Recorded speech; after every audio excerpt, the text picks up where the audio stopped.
ஒரு 50 கிராம் அளவுக்கு பாசிப்பருப்பு எடுத்திருக்கேன், அதை சேர்த்துக்கலாம். ஒரு பீர்க்கங்காயை தோல் சீவிட்டு எடுத்திருக்கேன், 2 தக்காளி, 4-5 பச்சை மிளகாய், 2 போல் பூண்டு, ஒரு 20 போல் சின்ன வெங்காயம் எடுத்திருக்கேன்.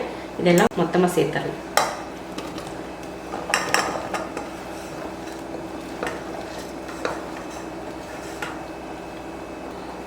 ஒரு அரை ஸ்பூன் அளவுக்கு சீரகம், அடுத்து மஞ்சள் தூள் கொஞ்சம், தண்ணி சேர்த்துருவோம். ரொம்ப வேணாம், கொஞ்சம் ஒரு முங்குற அளவுக்கு ஊற்றிக்கிட்டால் போதும். அதிக தண்ணி ஊற்றினோம்னா வெறும் தண்ணியாக இருக்கும், அதனால் கம்மியாக தண்ணி ஊற்றிக்கிட்டால் போதும். ஏன்னா பீர்க்கங்காயில் வந்து தண்ணி வந்து அதிகமாக விட்டு வேகும், அதனால் கம்மியாக ஊற்றிக்கிட்டால் போதும்.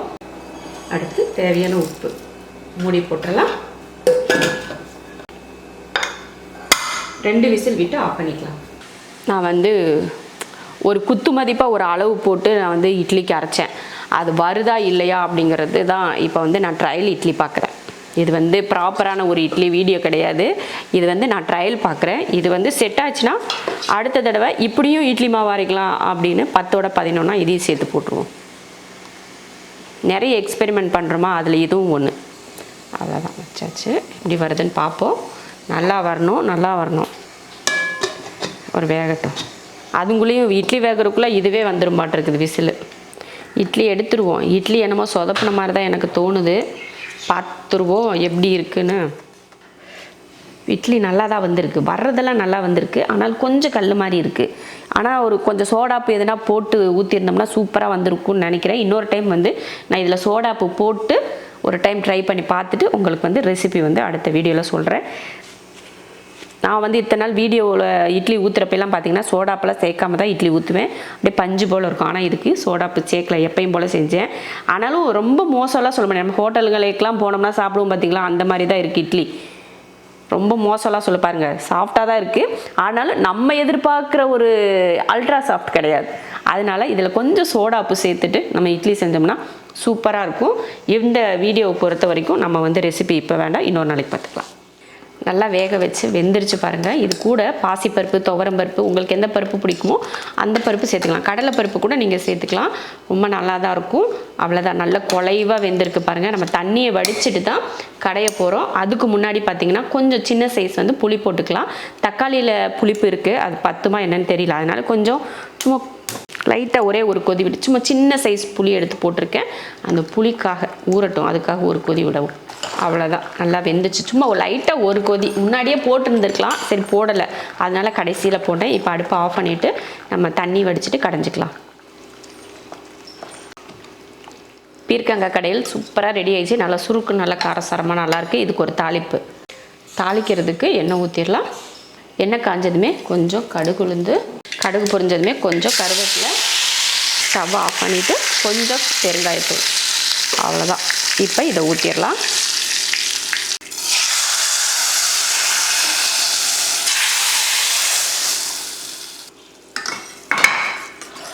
பீர்க்கங்காய் கடையல் ரெடி ஆயிடுச்சு. தோசை, இட்லி எல்லாத்துக்கும் ரொம்ப அருமையாக இருக்கும். இது சாப்பாட்டில் போட்டு சாப்பிட்றதுக்கு கூட ரொம்ப ரொம்ப சூப்பர் டேஸ்ட்டில் இருக்கும். அருமையான பீர்க்கங்காய் கடையல் ரெடி ஆயிடுச்சு. இதே போல் நீங்கள் கத்திரிக்காய் கடையல் கூட செய்யலாம், ரொம்ப நல்லாயிருக்கும். இட்லி வந்து ரொம்ப ஹார்டாலாம் கிடையாது, ஓரளவுக்கு நல்லா சாப்பிடக்கூடிய அளவில் தான் இருக்குது. இருந்தாலும் இது கூட கொஞ்சம் நம்ம சோடா உப்பெல்லாம் போட்டுருந்தோம்னா இன்னும் செம்மையாக இருந்திருக்குன்னு தான் நினைக்கிறேன். அதனால் இந்த இட்லி மாவு வந்து உங்களுக்கு வந்து கிடையாது. இந்த குழம்பை மட்டும் நீங்கள் பார்த்துக்கோங்க, செஞ்சுக்கோங்க. இந்த டம்ளரில் 1 டம்ளர் பாஸ்மதி அரிசி கழுவி எடுத்திருக்கேன். இப்போ இதை வேக வச்சிடலாம். ரைஸுக்கு தேவையான உப்பு, கொஞ்சமாக எண்ணெய். இப்போ கொதிச்சு வேகட்டும். எடுக்கிறப்ப எப்படி பக்குவன்னு காட்டுறேன். அரிசி கிட்டத்தட்ட ஒரு 7 நிமிஷத்துக்கு மேலே வெந்துருச்சு. இப்போ எடுத்து பார்க்கலாம். பாருங்கள், நல்லா ஒரு 3/4 பக்குவத்துக்கு வெந்துருச்சு. இப்போ அடுப்பை ஆஃப் பண்ணிவிட்டு தண்ணியை வடித்து எடுத்துடலாம். ஒரு பேன் வச்சுட்டு எண்ணெய் ஊற்றிக்கலாம். எண்ணெய் காஞ்சதுமே கொஞ்சம் ஒரு 1/4 ஸ்பூன் சீரகம், கொஞ்சமாக பெரிய வெங்காயம், 2 பச்சை மிளகாய், கொஞ்சம் கருவேப்பிலை,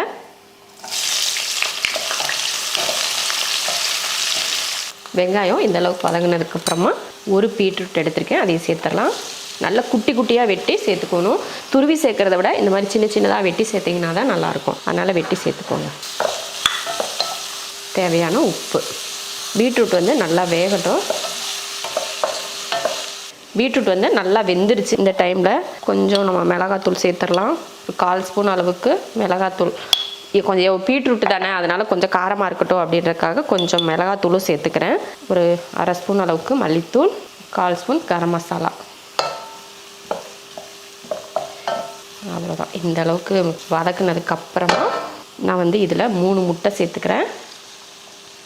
இதில் கொஞ்சம் உப்பு சேர்த்துட்டு இதையும் கலந்துருவோம். முட்டை போட்டு நல்லா இந்த மாதிரி கலந்தாச்சு பாருங்கள். முட்டையோட அந்த பச்சை வாசம் போகிற வரைக்கும் நல்லா கலந்துட்டு இப்போ நம்ம ரைஸ் போட்டுக்கலாம்.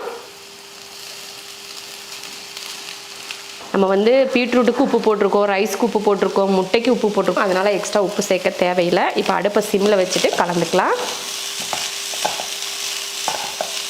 அவ்வளோதான், அருமையாக கலந்தாச்சு. இப்போ வந்து நம்ம வந்து அடுப்பை ஆஃப் பண்ணிக்கலாம். பீட்ரூட் முட்டை சாதம் ரெடி பண்ணிட்டோம். பீட்ரூட் சாப்பிட மாட்டேன்னு சொல்கிற பிள்ளைங்களுக்கு இந்த மாதிரி முட்டை சாதம் கூட சேர்த்து செஞ்சு கொடுத்து பாருங்கள், வேறு லெவல் டேஸ்ட்டில் இருக்கும். இதை தாராளமாக 3 பேர் வந்து சாப்பிட்டுக்கலாம். அந்தளவுக்கு தான் நான் ரைஸ் போட்டிருக்கேன். நீங்களும் இதே போல் ரைஸ் செஞ்சு பாருங்கள், சூப்பராக இருக்கும் டேஸ்ட். காலையில் 6 மணிலேருந்து 8 மணிக்குள்ளே நான் இன்றைக்கி என்னென்ன வேலை செஞ்சேன் அப்படின்றத இப்போ வந்து பார்த்துருப்பீங்க. காலையில் வந்து பிரேக்ஃபாஸ்ட்டுக்கு வந்து இட்லி செஞ்சுட்டு அந்த மாவு வந்து கொஞ்சம் சொதப்பிருச்சுன்னு சொல்லிட்டு உங்கள்கிட்ட வீடியோலேயே அங்கே சமைக்கிறப்பவே சொன்னேன். இட்லி சொதப்புனாலும் அதுக்கு வந்து நம்ம ஒரு அருமையான ஒரு கடையில் ஒன்று பண்ணியிருந்தோம். பீர்க்கங்காய் கடையிலும் இந்த இட்லிக்கு வச்சு சாப்பிட்றப்போ சூப்பராக இருந்தது. இட்லி வந்து கல் மாதிரி இருக்கே அப்படின்ற ஒரு ஃபீல் இல்லாமல் அந்த கிரேவி வந்து நமக்கு வந்து சூப்பராக வந்ததுனால அதனால் அப்படி ஆயிடுச்சு. ரொம்ப சிம்பிளாக ஈஸியாக ஒரு 2 நிமிஷத்தில் ஒரு 2 விசில் தான் விட்டேன். 2 விசிலில் ஒரு அருமையான ஒரு இட்லிக்கு வந்து சைடிஷ் வந்து ரெடி ஆயிடுச்சு. அந்த மாதிரி அதுக்கப்புறமா லஞ்ச் பாக்ஸ் ஹஸ்பண்டுக்கு வந்து காலேஜ் கொடுத்தவருக்கு ஒரு லஞ்ச் பாக்ஸ் ரெசிபி தான் செஞ்சோம். அருமையான ரெசிபி 2மே. ஆனால் நான் செஞ்ச ஒன்றில் மட்டும் ஒன்று சொதப்பிடுச்சு. ஆனாலும் சாப்பிட்றதுக்கு நல்லா தான் இருந்துச்சு. இட்லி வந்து ரொம்ப மோசம்லாம் சொல்லிட முடியாது. அதாவது சோடாப்பு கொஞ்சம் போட்டிருந்தோம்னா இட்லி வந்து ரொம்ப சாஃப்டாக வந்திருக்கும். அது ஒன்று தான் குறையா போயிடுச்சு. நம்ம சோடாப்பு இது வரைக்கும் போடாமல் இட்லி பண்ணினோம். இன்றைக்கி வந்து சோடாப்பு போட்டால் தான் இந்த இட்லி வரும் அப்படின்ற மாதிரி மாவு தான் இது. இப்போ நாங்கள் எல்லாம் ரெடி ஆகிட்டு கடைக்கும் கிளம்பிட்டோம். கடையில் வந்து நம்ம வந்து இந்த சிஃபானில் பர்பிள் கலர் வந்து இப்போ பயங்கர ட்ரெண்டிங்காக நம்ம சேனலில் போயிட்டுருக்கு. 25 சாரி ஒருத்தவங்க மட்டும் ஆர்டர் போட்டிருக்காங்க. அவங்க ஃப்ரெண்ட்ஸ் எல்லாருக்கும் ஒரே மாதிரி கட்டுற மாதிரி ஒரு ஆர்டர் போட்டிருக்காங்க. 25 சாரி அது இன்றைக்கி வந்து பேக் பண்ணி அனுப்பணும். மறுபடியும் ரீஸ்டாக் வேறு வந்திருக்கு. அதே சாரி இப்போ நிறைய டைம் வந்து நாங்கள் வந்து ரீஸ்டாக் எடுத்திருக்கோம். அந்த சாரியை மறுபடியும் இன்றைக்கும் வந்திருக்கு. அதை தான் பார்க்க போகிறோம். அவங்களுக்கு அனுப்பிச்சிட்டு மீதி இருக்கிற சாரி மறுபடியும் எப்படி இருக்குது, ஆர்டர்லாம் வந்திருக்கு. ஏற்கனவே பெரிய ஆர்டர் வேறு எடுத்து வச்சுருக்கோம். அதுக்கெல்லாம் போக மீதி எவ்வளோ இருக்குன்னு தெரியல. மறுபடியும் அதை ஆர்டர் போடுற மாதிரி வரும்னு நினைக்கிறேன். இப்போ அதே தான் இப்போ வந்து பார்க்க போகிறோம். ஏன்னா அதில் வந்து எங்களுக்கு ரொம்ப சந்தோஷமாக இருக்குது.